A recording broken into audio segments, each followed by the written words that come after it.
I'm Nima Rajan, and this is Forum Daily Week in Review. Mary May Simon is making her first international trip as Canada's new Governor-General. Mary Simon's 4-day state visit will include a meeting with Chancellor Angela Merkel. She will also represent Canada at the 2021 Frankfurt Book Fair.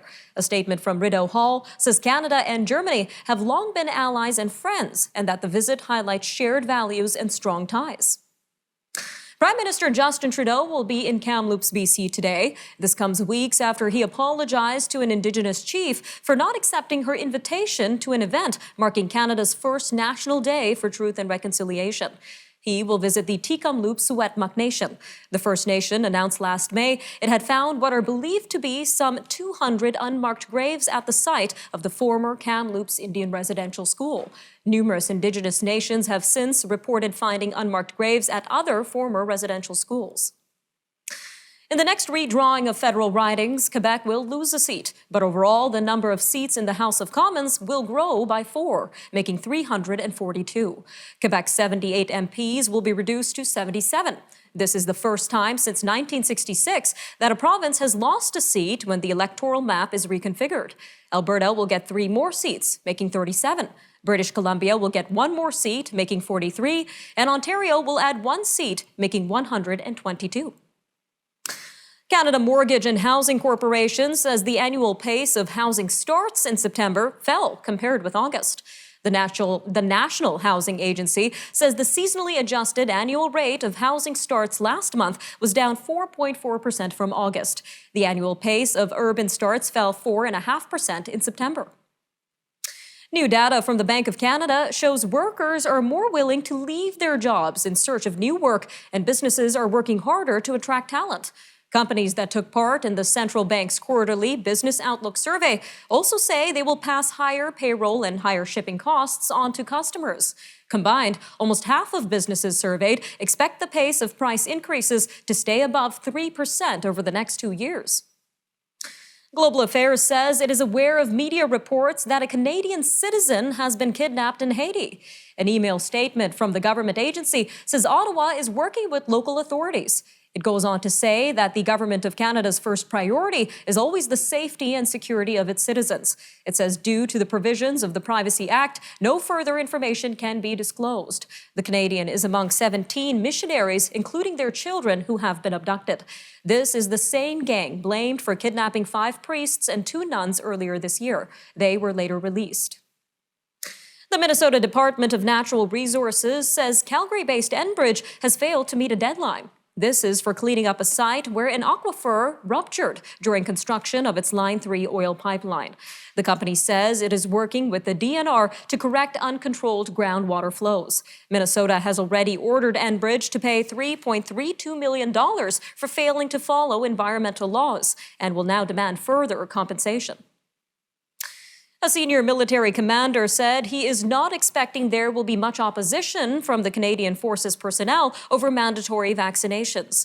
The federal government announced a new mandatory vaccine policy that will require federal public servants to be fully vaccinated against COVID-19 by the end of the month. Brigadier General Bill Fletcher, the commander of Western Canada's 3rd Canadian Division, says over 90% of Canadian military personnel are already double vaccinated. He says he is not worried about any pushback from what he calls a small percentage. A recent Restaurants Canada survey found that half of restaurant operators say their employees have experienced hostile confrontations over vaccine certificate rules. Restaurant staff enforcing vaccine certificate programs say they face verbal abuse, sexual harassment, and racism from some customers. In response, some restaurant operators have hired security guards to review vaccination records and identification before allowing customers to sit at a table. The survey also found that 20% of restaurants have lost staff, and more than 60% say they need to hire more workers. Numerous arrests have been reported after large and rowdy unsanctioned homecoming parties near Queen's University in Kingston, Ontario, and Acadia University in Wolfville, Nova Scotia. In Wolfville, the RCMP confirms that arrests were made and fines were handed to students who gathered by the hundreds on the town's streets and in backyards. In Kingston, Ontario, a police officer was taken to hospital after something was thrown from a large, unruly crowd near Queen's University. Police confirm numerous arrests were made there as well. All right, up next, we'll be talking time change. We spoke about daylight savings and its impact on the body's circadian rhythm after Alberta's referendum on the issue. We'll have an interview with Dr. Michael Antle of the University of Calgary when we come back from break. Stay with us.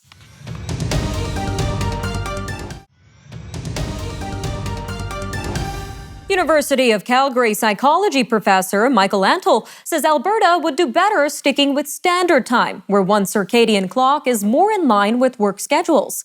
A question on the ballot alongside Alberta's municipal elections yesterday asked voters if the province should adopt year-round daylight time.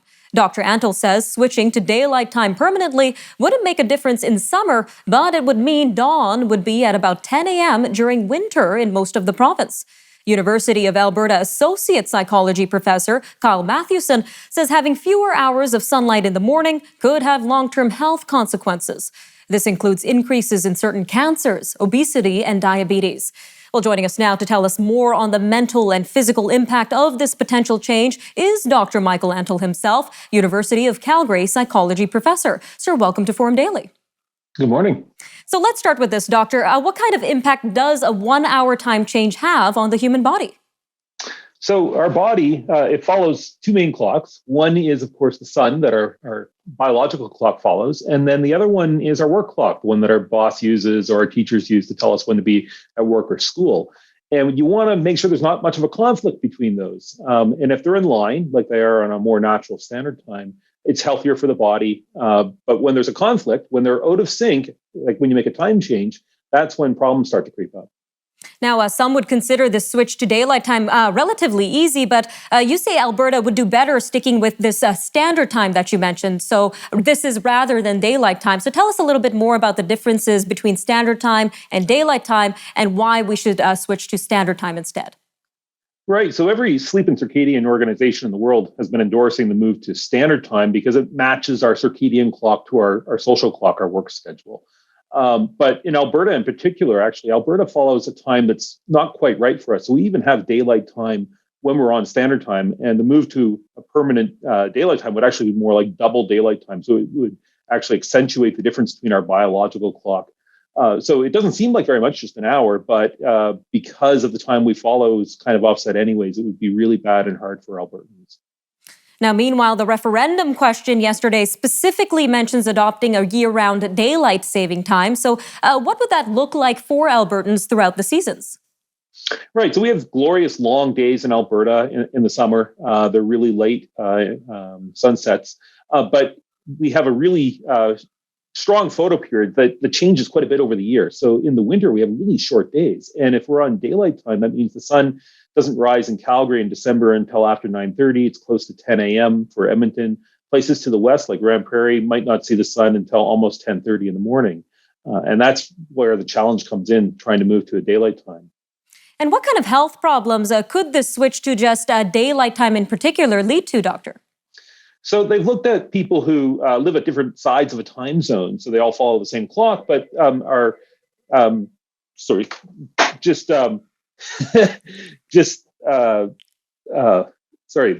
different sides of the time zone.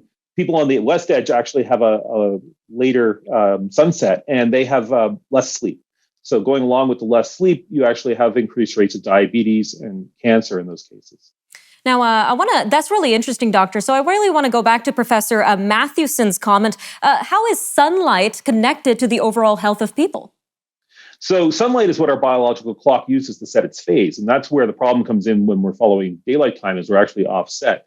So, and it's the morning light that's really critical. Our clocks run a little slow, and morning light helps keep them on time. And it also helps with our mood. So in Canada, because we have these short winter days, you had increases in seasonal affective disorder. And it's the morning light that seems to be most beneficial for helping keep those people happy. And we know that you're advocating for a standard time across Canada. So what would that look like, and how would that benefit all Canadians? Well, you get rid of the spring forward time change. And we know that spring forward time change is bad. And I think that was the goal of this referendum, was actually to get rid of of that. And I've been arguing for about 15 years now to get rid of it. But unfortunately, we were presented with an alternative that was worse. Standard time helps keep our clocks more aligned with our circadian clocks. So that's why that would be better for us. All right, doctor, just about 45 seconds here, but here's a thought. Can the circadian rhythms of Albertans eventually adjust to just daylight time in particular? Well, they do okay with the changing photo periods. And so we do okay as the days get really long when there's a surplus of light in the summertime. But the hard thing is in the winter, there's not a lot of light. It's a very short day, and your body, your circadian clock craves that. And it's going to follow it. There's no way to get around that. So that part you can't really adjust to. You're not going to get used to it. All right, Dr. Antle, some really interesting information there. Thank you again for joining us today on Forum Daily. Thank you. Up next, a senator quit the Independent Senators group this week. We'll have an interview with Senator Mary Lou McPhedran up next, so stay with us. We'll be right back after the break.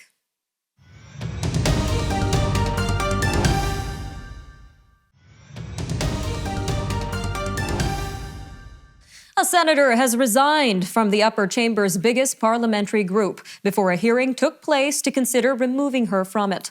Mary Lou McPhedran left the Independent Senators group because she said she did not think she would receive a fair hearing. She sent an email in September to all senators questioning how the chamber's ethics code was being applied. Senator Yuen Pao Wu, facilitator of the ISG, says Senator McPhedran was offered an opportunity to defend herself through a fair and impartial hearing. Well, joining us now to talk more about the situation is the senator herself, Miss Mary Lou McPhedran. Welcome to Forum Daily. Thank you very much, Nima. It's good to be here. Now let's start with this, ma'am. What were the events that led to your resignation from the Independent Senators group? Well, we're actually talking about a pretty long sequence of a range of events, and we don't have time to go into the detail.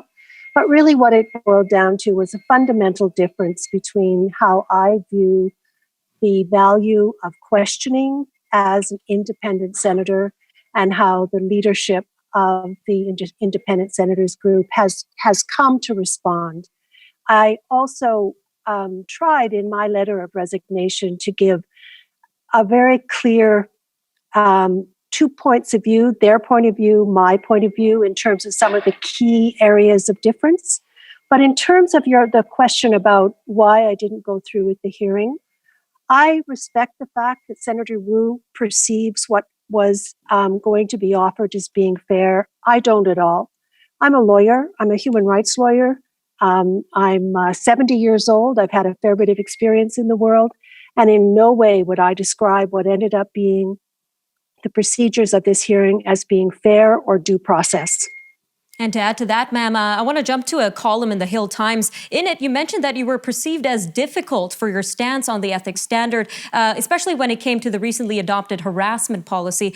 So can you tell us a little bit more about these concerns and why you say you were perceived as difficult on your stance? The reason I use the word difficult is not because it's my word. It's because of what people told me about what some of the male senators in particular were saying about me. And this was an adjective that I was told on a number of occasions had been used to describe me. I have for several years now been raising in the chamber through letters to the ethics committee, through letters and communications to the Senate ethics officer, my concerns about accountability and transparency and the Senate ethics code. And I think really we're at a stage where I have a view of what transparency and accountability needs to be that is actually very different from many of my colleagues. I will speak now to the harassment policy because really what it boiled down to for me as a lawyer, as someone who's been involved in dealing with harassment, sexual abuse cases, and chaired 3 inquiries, so I spent 40 plus years working in this area. I really, truly believe that secrecy is not the way to go. And what we ended up getting with the new harassment policy was a more secret process. So as a result of that, I spoke in the chamber, I wrote, I asked to speak to members of the committee, and really we just reached a stage where they had a very different perspective on what was needed than what I had. And they chose to go with their point of view, and I had to stay with mine because I truly believe secrecy is not the way to go. Now, that's really interesting, ma'am. You're saying that this new process has some secrecy within it. Tell us a little bit more about how this process is organized. Well, I think you'll be familiar with the term NDA, non-disclosure agreement, or confidentiality agreement. And this is also an area where there are different points of view, different interpretations. Just as there's a different interpretation, what Senator Wu thinks is fair, I don't think is due process or fair at all. So we really do have some very different perspectives here. But in a nutshell, I do not believe that a publicly funded body should be requiring non-disclosure agreements of people who participate in the proceedings offered by that body, paid for by public money, and that there should not be those kinds of limitations placed on those who participate. Now, the policy doesn't say it must go that way, but it exports the authority to make the decision to require it to an external third party who's hired by our very powerful and secretive Internal Economy Committee in the Senate, reports back to that committee, and the loop is completely closed. There's no review, there's no reporting back. So my biggest concern is that this will go on for some period of time, that in all likelihood, the NDAs will become requirements, and we will never know as senators. And for me, we're responsible for our own harassment policy, and there should be a feedback loop. There should be an external review and feedback loop.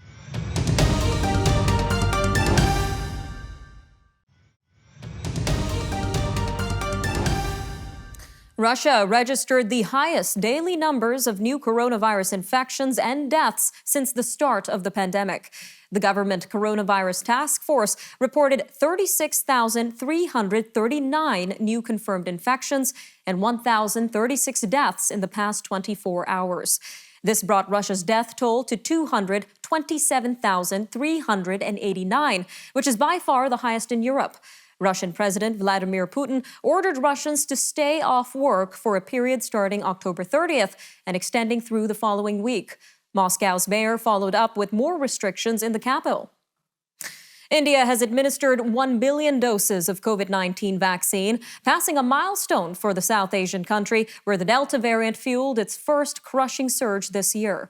About 75% of India's total eligible adult population have received at least one dose, while 30% are fully immunized. Coronavirus cases have fallen sharply since the devastating months earlier this year when the Delta variant, first detected in India a year ago, was infecting hundreds of thousands of residents daily. U.S. health regulators have signed off on extending COVID-19 boosters to Americans who got the Moderna or Johnson & Johnson vaccine. Officials with the FDA also say anyone eligible for a booster can get a brand that is different from the one they initially received. The latest moves could expand booster eligibility to tens of millions of Americans. The mixing and matching arrangement makes it easier to get a second dose, especially for those who had side effects from their first shots. 250,000 French homes are without electricity this morning, and trains have been halted from Normandy to the Paris region. This comes after powerful winds swept across swaths of northern France, the Netherlands, and Belgium. Local media report 4 people were injured in the Dutch town of Barendrecht. This as gusting winds ripped tiles off roofs and uprooted trees in a residential neighborhood before dawn today. France's National Weather Service still has storm warnings in effect in the country's northeastern corner. Well, meanwhile, floods and landslides triggered by days of torrential rains have killed at least 99 people in Nepal since Monday. Forecasters are anticipating moderate rainfall later Thursday, but expect the weather to improve by the end of the week. In neighboring India, heavy downpours this week have also wreaked havoc, killing at least 88 people. This while flooding roads, destroying bridges, and causing landslides. Iran has kicked off an annual Air Force drill across the country. This comes a week after holding another massive exercise in air defense. State TV reported that bombers, jet fighters, and attack and surveillance drones will participate in the drill on Thursday. It said all Iranian military air bases will participate in the maneuver. Iran reportedly has 12 air bases. The drill comes a week after Iran held a 2-day annual air defense drill. Australia and Britain are defending their nuclear submarine deal with the U.S. This comes amid concerns it could escalate tensions in the region and spark an arms race. UK Minister for Armed Forces James Heappey says there has been a lot of overhyping of the pact known as AUKUS. He says the UK and the US have been sharing such technologies for decades and that Australia's decision to join was merely to develop its own submarine capability. The pact will provide Australia with nuclear reactors to power its submarines, but the subs will not be nuclear armed. Britain and New Zealand have agreed to a trade deal that eliminates tariffs on a wide range of goods. The deal was cemented in a conference call between UK Prime Minister Boris Johnson and his New Zealand counterpart Jacinda Ardern on Wednesday. This comes after 16 months of talks by negotiators. Although New Zealand accounts for only 0.2% of UK trade, Britain hopes it will help open the door toward membership in the Trans-Pacific Trade Partnership. The partnership, which includes Japan, Canada, and Vietnam, had GDP of £8.4 trillion in 2020. The Australian outback town of Quilpie hoped its offer of free residential land to anyone who would make it their home might attract 5 new families to the remote community of 800. But authorities have been overwhelmed by more than 250 inquiries in less than 2 weeks from around Australia and internationally. Under the plan, people who buy a block of land, build a house, and live in it for 6 months are eligible for $12,500 in grants. That is the price of a block of land, so the council is effectively giving the land away. A bus ride being offered in Hong Kong is definitely a snoozer, but not to worry, it's meant to be that way. The roughly 76-kilometer, 5-hour journey on a double-decker is aimed at helping the sleep-deprived rest. Rides are between $13 and $51 per person, depending on whether riders choose an upper or lower level seat. All right, I'm Nima Rajan, and this was Forum Daily News Week in Review. Take care, Canada. We'll see you next time.